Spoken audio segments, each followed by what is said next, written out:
Welcome to Chasing Man. I'm your host, Liam McAwee. So what is Chasing Man? Simply, it's just man chats. The whole idea of these man chats is just to hear people's journeys through life, the challenges and the adversity that they've faced along the way. The whole idea is so you can grab some of their tools to throw in your toolbox. So if you ever come to the same situation in your own life, you know how to deal with and get through those situations. If you really enjoy what we're doing here at Chasing Man, please like and subscribe and maybe share it with a friend. All right, welcome back, team. This is number 3 for me today. Remembering that it's Liam and we're Chasing Man, and I am chasing this wonderful man of a human being, Tauvaga, who I haven't seen in what feels like a lifetime. So welcome, brother. It's awesome to see you. Thank you, bro. Thank you. It has felt like a lifetime because we've had different lives and lived in different places, different locations. So it's so good to connect again with you, bro. And I think the last time I probably saw you would have been London days, maybe? Yeah, I think we caught up briefly in London, bro. Like I'd been traveling for work and we chatted then. And even like the standout memory beforehand was sitting with you in the cafe in Wellington, bro, and the Les Mills Extreme building, and just having a yarn, talking about like your fitness kind of aspirations. I think you were doing CrossFit and had a box at the time, and yeah, that's literally how that's going back like like over 8 years. I think it's 9 years ago now. It's crazy. Well, do you want to give everybody just sort of a quick catch up to who Tauvaga is, like where you've come from, your background, and where you are right now in your life? Because this guy is just dominating the health and fitness space in New Zealand, guys. And like I usually do this at the end, but if you aren't following this man, you got to follow him, because not only is he Rique Suave, he can move his body like no other human being I've ever seen. He can take absolute control of a room no matter what the situation is. And if you're watching this on YouTube right now, you can see the smile is from ear to ear. So take it away, buddy. Oh, bro, that is very high praise. Wow, thank you, bro. Thank you. So, like, I'm born and raised in Wellington. Coming through like schooling, I wanted to play rugby, and I kind of did it as a social thing. I had aspirations to be better at sports than I really was. And if I'm being vulnerable, bro, I was actually pretty bad at rugby. I was very average. Instead, I actually had a real deep passion for music. So I studied music and, singing and theatre throughout the last few years of college. And then by chance, going to study at university up at Victoria University in Wellington, I got a job at the cafe at the gym. So Les Mills Extreme in Wellington, the big club in the middle of the city. And you got a free gym membership with that. And so some of the boys and I, local Tauvaga boys, would be going to the gym. Jordan and I would be going up there to throw some weights around. I ended up going into a group fitness class, and at first was super like, dude, is this for me? Because I was like surrounded by women, right? Like, I don't know if this was legitimate training for me. Dude, but isn't that hilarious? Like, I find I found this with CrossFit, right? Like, as young, I don't know, macho bravo youngsters, as soon as we talk about group fitness classes, we're like, oh, aerobics? Oh, come on, man, I don't do aerobics, right? And then you do a class and you're like, this is awesome. Yeah, right. Like, I mean, I loved training in the gym. That was great. But like, if I wanted to just come in for, because remember I said I studied music and theater, bro. Like, if you wanted to, enjoy being within music, enjoy moving your body, just enjoy exploring different ways to move. I loved it. And basically one of the instructors dropped down and said, oh, hey mate, have you thought of becoming an instructor? And I literally I didn't even know what the process was. So they chatted to me and said, yeah, cool. Like, try this. And I sort of slowly got into it. Took a while to like get started, bro, to be honest with you. At the time, I had aspirations of doing a million things. Your early 20s, you have visions of being an actor for me and doing this and studying that and becoming, a banker. Like, I worked at National Bank at the same time as well. So in this kind of formative years of figuring out what I wanted to do, group fitness was a cool project for me. And so as I committed to learning, more about fitness as a whole and how that applies to a group fitness situation, and learning what moves a room. I think that's a really cool part about it, bro, is that you understand how to motivate people, right? Like you're looking at your peers in front of you. Typically in a group fitness class, there's a whole bunch of adults that actually don't like or are intimidated by fitness. So that's a great way to like make people go, you know what, these fears I had about fitness aren't real. Yeah. I'm just moving my body in a group and I'm just enjoying the music. And so that has led me to kind of develop that side of me, and my craft, to ensure that I could help create community, bring people on board, really keep that in the front of minds. Group fitness does get a lot of stick. I get it. Like, I know why. There's a whole room you're trying to coach, and the squat technique, you look around the room, you're like, oh my Lord, like it's very hard to get the perfection. But if you don't come from the angle of perfection, and you come from the angle of let's just get people moving, let's help them to fall in love with movement and music and fitness. When the time is right, then the conversation around coaching, around leveling up and training in the gym is not such a leap. There's no cavernous leap across, they're actually introduced to the culture of movement. Now, so I found that a really powerful thing. Did you have the personal training aspect, or did you always only stay with group sessions?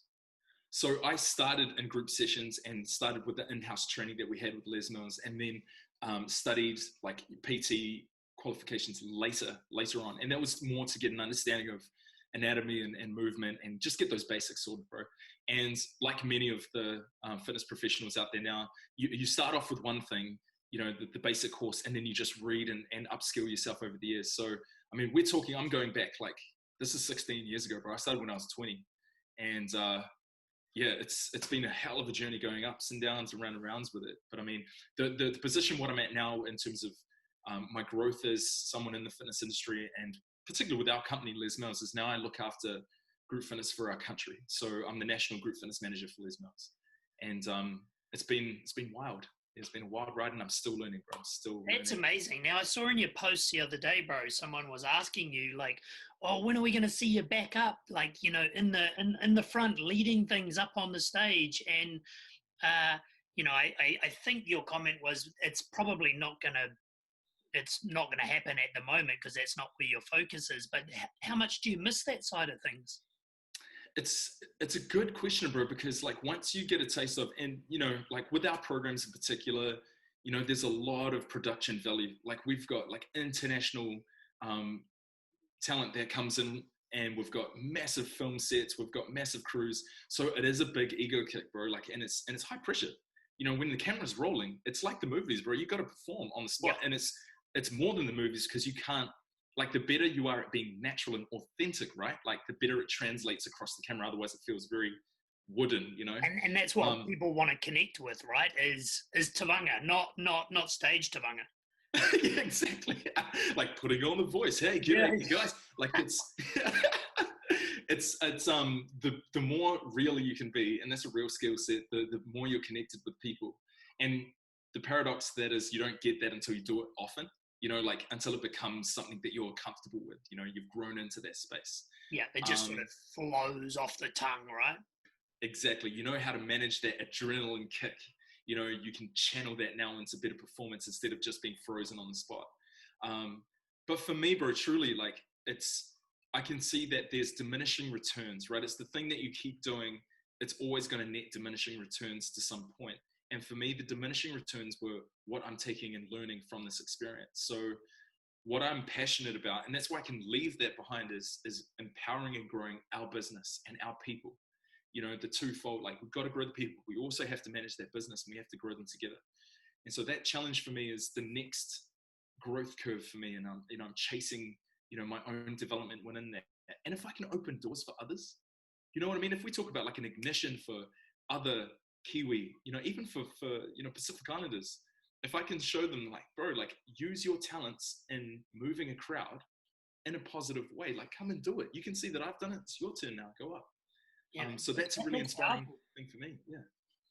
So being this group fitness thing and being 20 years of age and this being a men's group sort of conversation around masculinity, like how did the rest of the peers deal with that in that time frame, in that era, and then how did you deal with some of their, because I'm pretty sure I know what the answer is going to be. How did you deal with some of the kickback or the resistance potentially? Bro, I love this line of questioning. I've never really been asked to unpack this side of it, so this is amazing. As a dude, obviously there's that resistance, right? You walk into a room full of women and you don't know if this is the right training for you. There's all this social pressure as well as like, bro, you don't group fitness? Bro, Yeah. isn't that for the girls? Like, there's a bit of shame around it as well. Like, are you doing aerobics, bro? Like, but when you are coming through as in your young 20s, I think what I did at the start, and this is a learning journey, is you overcompensate, right? Like I tried to be like, oh no, like I actually, it's a bit of this, like, oh, group fitness is, that's just something that I do, but I actually do this. I actually Yeah. train in the Or, gym. or, or oh yeah, but I'm meeting heaps of chicks, man. Exactly. Like, oh, like it's a room full of ladies and I'm on stage. Like, come on, man, what do you think? Let's get it. And like, you try and substitute your passion to try and like meet the expectation of what masculinity is, you know what I mean? And what I've hoped to do and what I've learned to do is actually embrace it for what it is for you, be really vulnerable and be like, yeah, I am a dude that does this, it's like any kind of thing like this, like a musical theater, ballet, typically feminine things or hobbies, but that's only a misconception. Yeah. You can bring your masculinity and be comfortable with that in this environment. And I think as we age, we sort of learn like what business is it of anybody else? So long as, you as an individual are happy in your own skin, you're having the time of your life, you're growing, you're developing, and then the next thing you know, you're the number one in New Zealand, bro. Like, I bet you never thought it would go this far at 20 years of age. Never in my wildest dreams. Like I actually thought, like I did envisage myself being a rock star, so like getting up there and just rocking the show. That was always kind of like, this thing in the back of my head that I knew I could do. I don't know how I was going to do it, but I knew I could do it. But it's very interesting how that's changed in terms of like the rock star being the guy at the front to actually going, no, let's open the pathways and doorways for others to come through. And to touch on the masculinity thing, is like, I'm comfortable with my masculinity. What I needed to be comfortable with was my feminine side. You know what I mean? And that's almost seen as like, bro, what? Like it's you double down and like, no, I've got to be tough and hard. And that's important. You got to embrace your masculinity. Absolutely. Be comfortable with it. But I'm so comfortable with this side in myself that I can embrace what we would call like, the feminine side of things too. And I think when you have that vulnerability and you're okay with that and you can embrace all of yourself, that's when true confidence can start to come through, as a man, for me anyway. No, I 100% agree. And like I've been away from New Zealand for, quite some time now. Obviously, I had a period back there when I was owning the CrossFit gym, but my earlier days, I really remember New Zealand. I don't know if it was our years, New Zealand in general, but that whole masculinity side of things and the fear of the femininity, does that still happen back home, bro? Like, do you think there's still a lot of dudes out there that are scared to sort of even just peek across and have a look at what they have inside of them in a deeper level? I think yes, bro. I think there's still that, and I think that's like, I think what's happened on my perspective is that we've become so polarized, with the current political climate, with even Canadians like Jordan Peterson, flaring up. He's got like, the left side going da da da, and then the right side owning or misinterpreting what he said and owning it this side, and we've like split down the middle to be like, this is right and this is wrong, and that's kind of bled into the rest of the world in terms of like identifying it. So in some respects, it's become a little harder because now there's so many different voices out there. and different opinions, and they're so polarizing that you don't really want to pick a side. Otherwise, you pick one side, you're alt-right. You pick the other side, you're the radical left.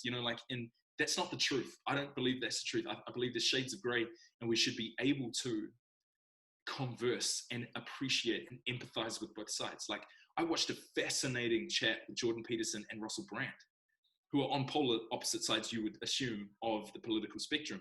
But the way that they unpack and discuss ideas was actually illuminating for me that you can have a difference of opinion and still converse about the same thing and agree and respect each other. Like, it doesn't have to be this mudslinging contest. And so to speak to New Zealand in total, I think it's getting there, bro.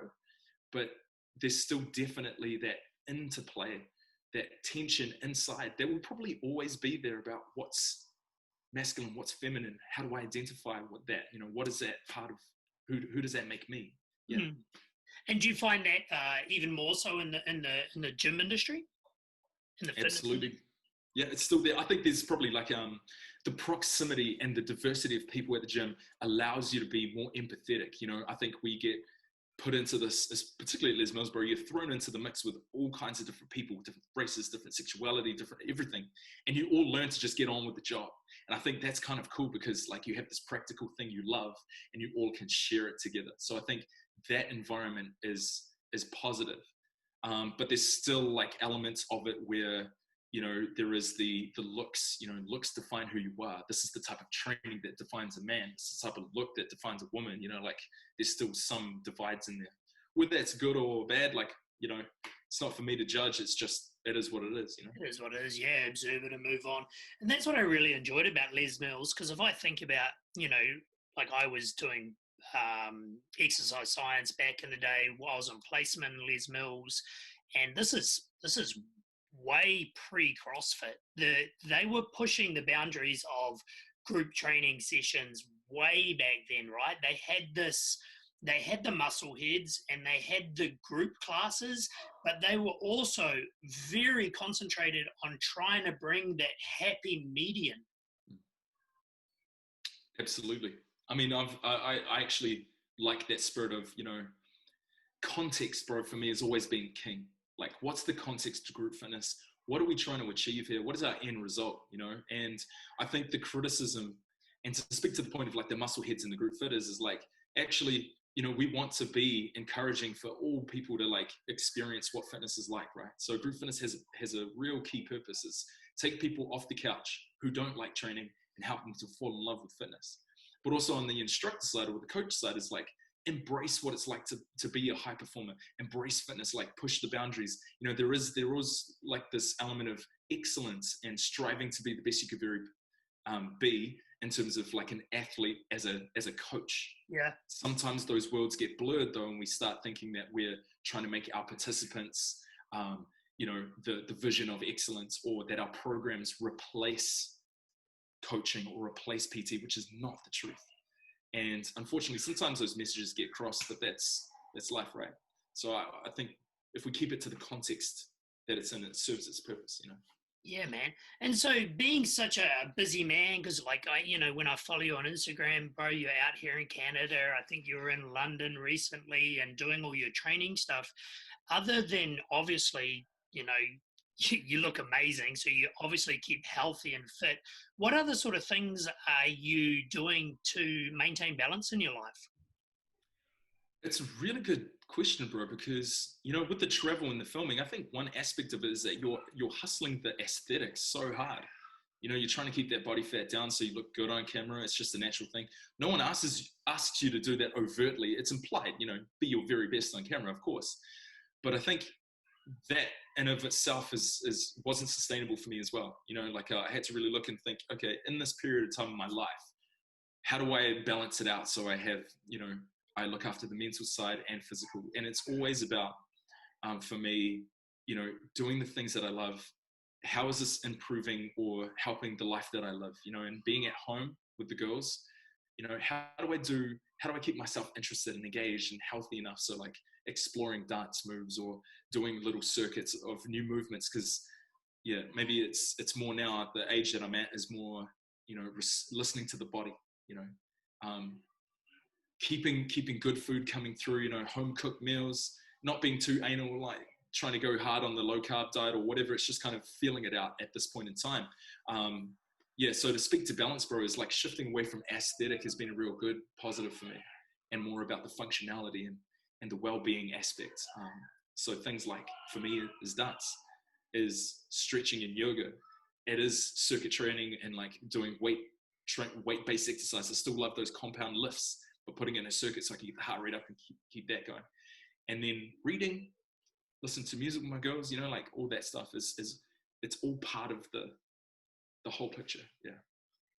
That's amazing, dude. Like, you know, I mean, Instagram life and the social media world that we live in now, like when you follow people, every single person on the face of the earth is living their best life and having, you know, like a box of chocolates. It's just everything's fluffy and amazing. And I think so many people now in this day and age are chasing that it overrides everything. So for you just to say, I've taken a step back and come away from that side and focused on the things that are actually really, really important, not the things that, you know, you at a young age, you're all about that, right? You're all about looking your best and, you know, attracting the very best partner that you possibly can do, where we potentially don't go as deep as we need to. That's right. And look, you know, I think it's swinging the pendulum, right, bro? Like if you know, you'll get the old heads going, it's all about like, you know, the real values is about family and all this, and you'll get the young heads going, it's about chasing aesthetic, and they're kind of both right. Like, I mean, when I was in my early 20s, bro, I loved being fit, lean, athletic. I wanted to meet people. I wanted to go out and like meet girls and to feel good about myself in that way. I wanted to push the envelope in terms of athletic performance. Look, I'm not saying that that's a bad thing, even if you're, you know, going into 30s, 40s, whatever you're chasing, it's 100%. I think taking away that, like, the judgment factor out, it's coming back to, if, like, this is what I love too, is if I see someone who's flexing on the gram, living their best life, and they're authentic, that's the joy in their heart they want to share, big ups. It's when there's a dissonance between it. It's when they're trying to show you what they're doing. And all they're doing, you know, you might have us all fooled, but you're just gaming yourself, you know. You're just playing yourself. And that's sad to me, if people are playing themselves, you know. Yeah, because you must, I've found, yeah. Once again, in that industry, you must see a lot of it, right? Because God, these youngsters, I sound like an old man, but these youngsters now at the gym, like I belonged to World Gym here in Barrie, Canada for a while, and every single young kid that's in the changing room has the selfies in front of the photo, in front of the mirror, you know, flexing and it's like, I don't know about you, man, but like I've always been that person, whereas I don't really care much what other people think about me. I'm more worried about myself. But I was very lucky at an early age. I just accepted my body, right? I was like, this is what I've got, and it's I work hard, and I don't know if it's ever going to get any better. Whereas these teens right now, they have these social pressures that push, like, man, there was a lot of kids pushing some juice in these gyms at such a young age. It's really, you're so true, bro. Sorry, man. Like, it's a passionate thing for me too, because as much as I want to be like, it's cool, you know, in your 20s, you're hustling, like I talked about before. It's that whole thing of, what are you putting out there though? Like, is that really you? Do we really need to be chasing this? I know what it's like to go through body image issues. You know, I'm shorter. Like, I'm 5'9", 10, maybe 5'9", maybe.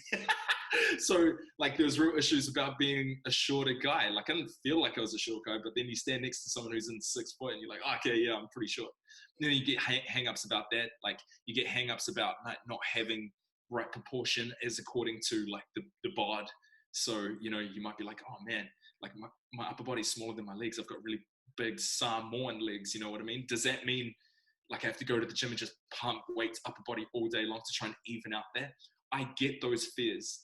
And it's the wider question is not the symptom of the photos, but what's happening in the background here. Are we, like you're doing, bro, having these conversations and actually getting people to love themselves for who they are. You know, are we having that type of education or awareness? Are we allowing that conversation to happen and being comfortable with it? Or are we just watching it like watching a train crash in slow motion, you know? Yeah, and it's such an interesting conversation in the fitness industry because, like, we have people like yourself that are leading the industry and up there and talking about these sorts of things with your instructors and stuff. But man, it would be so great to see so many more of these older dudes in the gym just sit down with these young kids and go, hey bud, like, I know it means a lot to you, and go and crush it right now, but just be aware that it will change, Yeah. because I think we get so caught up in the now, which I'm all about. I'm all about living in the present. But like you said, so long as that present is realistic, it's real, it's whom you are as a person, not whom you're trying to be as a comparison.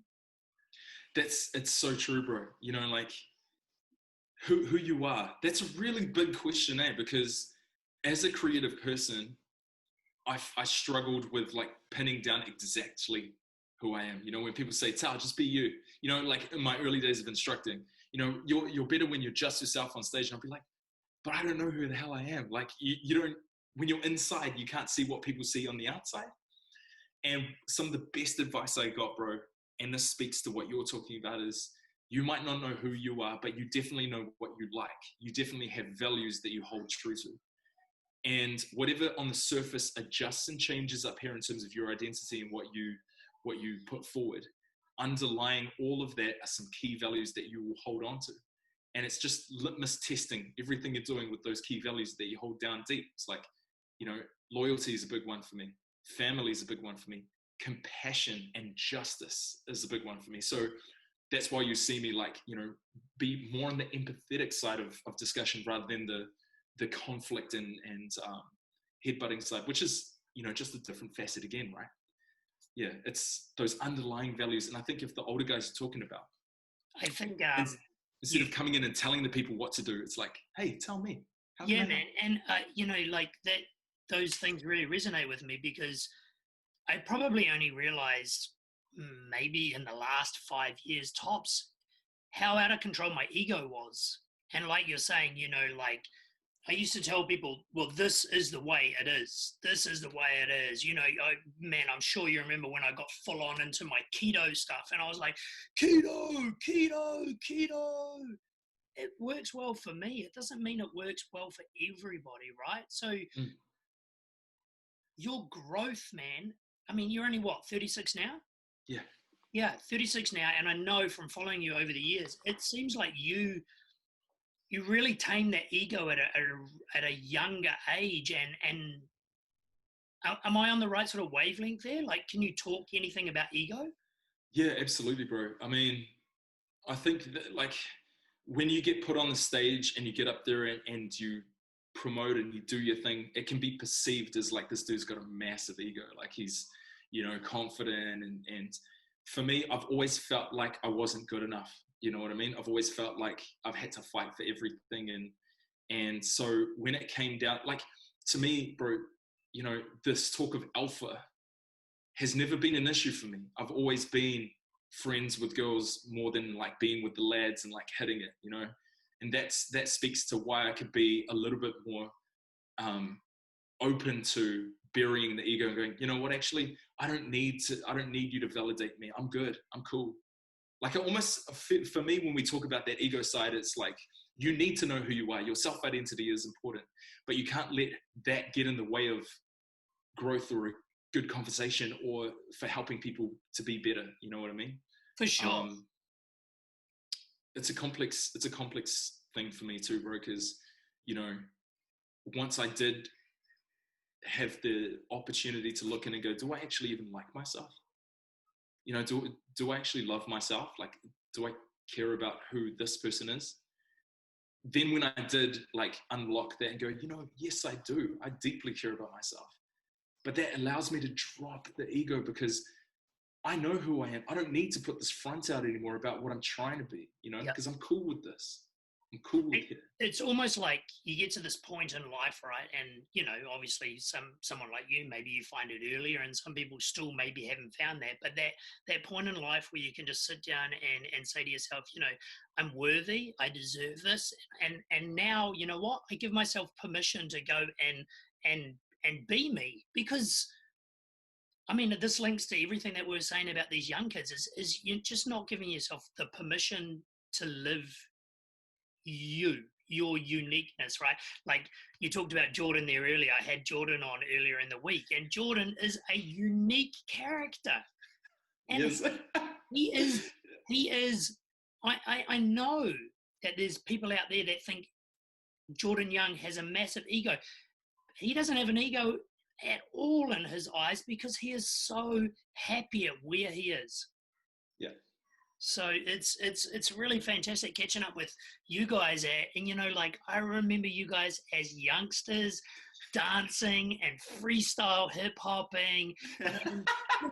Even back then, you guys had massive amounts of confidence, and getting that confidence confused with ego for me has always been something that is, I've never found it a challenge. Like, I would never say you yourself have ever had an ego.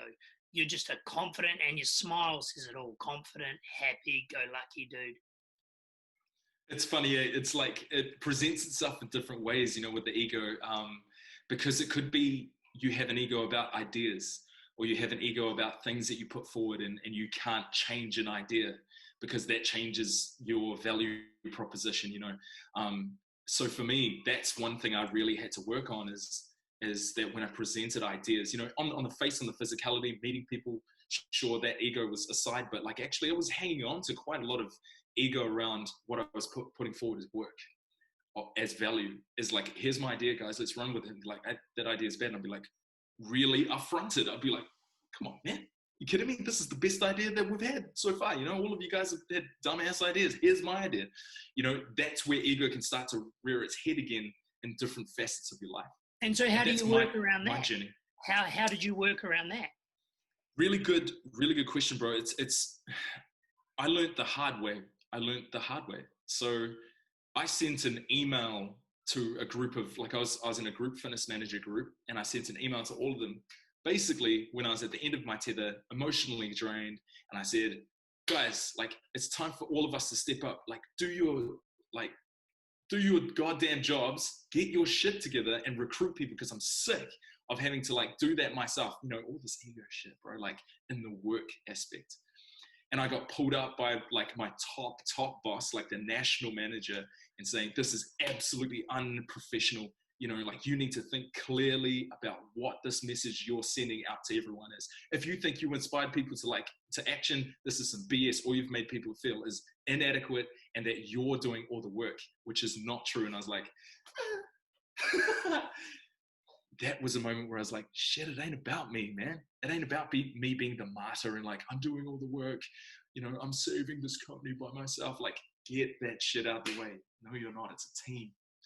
I mean, that's awesome that you had a boss that could do that, right? Like, sometimes, well, I mean, if you have a boss that's letting you get away with that, then they probably shouldn't be in that position to start with. But I think there's a lot of people that just accept that behavior, right? In a work environment, in a relationship environment, in a friendship environment, whatever it is they just accept that behavior. And sometimes to be called out is the greatest lesson to be learned. Oh man, taking massive L's, that's the only way to learn, bro. Like, to lose is to learn for me. And I've learned that often, like, you have to sometimes keep falling over before it's like, dude, when are you going to learn this lesson? Are you going to learn this lesson from now on, or do we have to do this again? That's it, bro. The most monumental parts of change in my life have not been when I felt great, have not been like, I've self-actualized, I'm amazing. It's been like, no, oh my Lord, actually the gap, my conscious incompetency is like huge. I know there's a difference now. It's up to me to either stay in there and just, either go the negative part and go, yeah, well, who cares? I don't want it anyway. Or be true to myself and go, nah, do the mahi, do the work, get there. Yeah. It's brilliant, man. I mean, and this is exactly why I wanted to have you on a chat, is because that's powerful stuff. And so many people let it slip by the side. They just don't recognize any of this stuff. And, you know, if they had the boss call them out, then they just fall into this, I hate to use the word, but that victimhood mentality where it's woe is me. Why don't they trust me? Why don't they believe in me? I know what I'm doing. Whereas you've totally flipped the coin and gone, let me observe, let me reflect, and let me improve. That's it. And it feels bad, bro, to do that. It feels shitty. I felt shitty for a long time. You know what I mean? But that's okay. Dissatisfaction, I think, we get that confused with feeling a negative emotion as a negative experience. You know, like I love Mark Manson, bro. Like following his, his posts that he does, and looking at some of the things around, like actually like if you have a negative experience, it's a positive. The paradox of negativity and positivity. You know what I mean? So when you're And faced with embracing it, adversity, right? that's it. It's embracing it. So I think, yeah, if there's one thing that with like a theme of that vulnerability, right? We talked about masculine, feminine. It's also the vulnerability to not be right. The vulnerability to be like, shit, I was actually in the wrong here. Holy moly. This is an opportunity for me to observe, because not all feedback is good feedback, right? Like sometimes people are just haters, but with the intention behind what's saying, you look past the feedback and you go, what is the intention here? Or what is my intention from this moment? And taking control, what's in your sphere of control? Like I can control how I approach this feedback. Either I make it like lift me up and I use the tools and I get better, or put it aside, or it breaks me. But it's your choice how that happens. Yeah, man. Common theme that keeps coming up with every conversation that I have is the power of choice. The power of choice, and like we just said, there's a place for negativity. And I think so many people just block it out straight away. Oh, that's negative. Let's push that to the side. Oh, that's negative. Let's push that to the side. And we know, well, I know I went through this phase of my life as a male. You keep pushing it aside and pushing it aside and pushing it aside. You eventually flip your lid, mate. You lose it, right? Whereas when that negativity, if it positions itself, if we, like you said, the word observe it, evaluate it, and choose to make the appropriate change to move forward in our lives rather than staying stuck. And I get that people get stuck, but that's why I want to open up these conversations, man, because I know I've been stuck. You've been stuck. Every single other person that I've talked to so far in life has been stuck. But we have this massive opportunity to make a choice to move forward. That's it, bro. I love that. I love the opportunity to speak on it with you too, bro, because I see the work that you're doing, the coaching work you're doing, and it's important work to be putting out there, engaging in the conversation. I think one thing that the self improvement books, or the when we say observe and notice, and is that what's devoid in that explanation is just the actual personal feelings, how big of a like emotional crush it feels, like when you get that feedback, you go, yes, I'll observe it and I change it. And it sounds like it's a simple thing that you do. It's not, bro. Like you have to observe when you're hurting. You have to observe when it hurts the most and go, wow, this is actually breaking me down. But I can elevate, I can move myself slightly away, and then change can start to happen. And then I can do it. It's a hard process, but it's a good process, because like anything we practice, you just get better at it. You've just got to repeat it, get better at it over time. Yeah. And once again, I think this is great because everything you say, I just like bounce straight off, right? There's something that I've been exploring lately, because I had this period in my life where I did a lot of self-development, right? And one thing I've really realized is self-development is a lonely place, man, because it's the self. You sit in front of a computer, you sit with the earphones in, you read a book, and knowledge doesn't necessarily mean understanding, because you've got to take the action to put this stuff into practice. So once again, this form of conversation to get people to hear about development, not self-development, development, share what development is. Because it's a lonely place, and you think yes, I've got this. I am destroying this. I am going to be the next CEO. I'm going to be ripped. I'm going to be, like eating like a rock star and working out and all that. If you don't have those people on your team, the community and the tribe that Les Mills is all about, then it's harder to succeed. That's so true. That's so true. Like, I had a good chat with a colleague of mine, Bevan James Ars, who in his own right is like he's done killer triathlons. He's a coach with all running and has his own running business and everything. But like his coaching business around, when he was talking to me about habits, it's like, when you're forming those habits, are you getting the precursor to the action to get the outcome? Now the precursor is like, are you setting yourself up to then do the habit? Because if you don't get that first bit right, you can talk habit all day, but if your life isn't set up to actually commit to that, or to actually make that habit happen in the first place, that action happen in the first place, the outcome of a sustainable habit just won't come. Yeah. And I think that's what we miss a lot, is that like we expect to like start training, consistently. I need to do some workouts. I need to get fit. So I'm going to train at 2:00 every day. But at 2:00 every day, you haven't set up the environment ready. Your kids might be running around. You might not have set up the workout equipment. Like, we need to get that right to support the action. Then it turns to a habit. Yeah. Totally, man. Hey, I don't want to keep you much longer because I know you're a busy man. You got a family, you got a life as well. What is something that you can share with people listening right now that has probably been, one of the big play cards in your life to get you to where you are now? The one thing I'd share, and I like to share something different every time I have the opportunity to do these things, is we have our preconceived ideas, right? So people watching this video, if you're watching this video, no doubt some ideas would have come through that are either you're motivated by it, or you go, hey, like it creates a little reaction, like, really? And my advice would be to notice that emotion. What are you reacting to? What motivates you? What makes you, a little bit against something? And just think of it as curiosity. Like, just be curious about exploring ideas. That's the only thing I'd say, is like, some of the stuff we've chatted about, Liam, others might not agree with, but explore that angle. Look at things from a different angle before making that quick judgment, because I can guarantee when anything comes your way, if you have a spirit of curiosity about it, and a curiosity around why this is happening, and what you can see from each different angle, you're probably going to appreciate people more. You're going to be more empathetic to when certain situations or people, things arise. Yeah, so that's what I would suggest.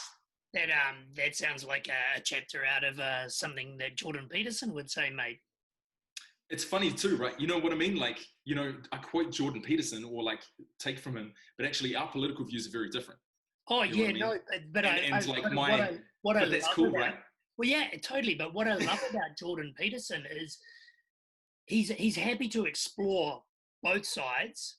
He's happy at the end of the day if there is a disagreement, because there can be disagreements. And that's part of life. Like, if we all went around in this peachy, false world that we're seeing on social media all the time, then nothing would ever get achieved. That's it. And the one step further that I would take, from being pure Jordan Peterson angle, is like compassion. Is like, yes, we have differences, but I care about you, man. Like, I'm compassionate about humanity. And that's the next step that I have, it's like, yes, explore, observe, be curious, and then empathize and be compassionate. Everyone's in a different walk, Yeah. Everyone's on a different journey. Everywhere. You just took the words right out of my mouth. Brother, it's been so good to connect with you. I hope maybe somewhere down the road we can do it again. And, if people are happy to connect with you, is that okay? Of course, man. Yeah, reach out, Yeah. Yep. Reach out. Follow me. Your details at the end of this video and on the podcast. It looked a bit rude there for a second. The viewers won't be able to see it, but I was trying to search on my phone because my cousin's partner, his brother was the famous aerobics dude back in the days. Do you remember Clash of the Codes, bro? Oh man, vaguely, bro. Yeah, like, is that like And back in the Arlene Thomas days, bro? Like yeah, way back man. in the day? Yeah. Actually, was it Arlene Thomas's partner? Maybe it was her partner. I'm gonna find it, and I was just thinking, dude, you're the modern day version of him, and that guy was a stud. He's my cousin's partner's brother, and I was trying to find his last name because as soon as I get his last name, I'm gonna be, bro, right in front of me, and he's My man. upgraded. Hey, love I you, bro. appreciate it, bro. Thank you so much for today. And yeah, like I said, hope to connect again in the future. Yeah, definitely. Thank you. And thank you guys for tuning in. Thanks for the opportunity, brother. It's so good to connect. And we'll stay in touch, man, for sure. Sure, brother.